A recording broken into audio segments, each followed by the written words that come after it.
त्र्यंबकेश्वरला येत आहे तर ही 3 ठिकाणं पाहायला अजिबात विसरू नका। पहिलं म्हणजे गोदावरी नदीचे उगमस्थान, जटा मंदिर आणि दुर्ग भंडार।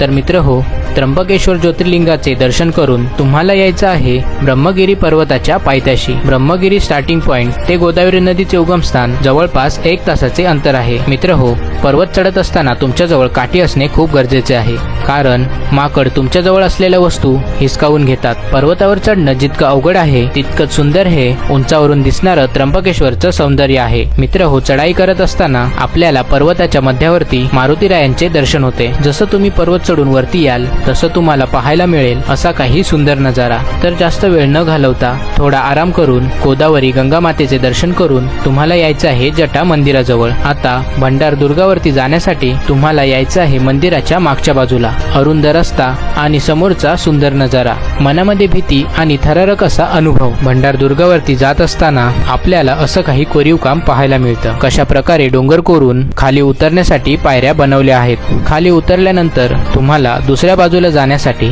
2 डोंगरामधील हा छोटासा पॅच क्रॉस करावा लागतो। तुम्ही पाहू शकता दोन्ही बाजूला खोल दरी आणि मधून जाणारा हा छोटासा रस्ता।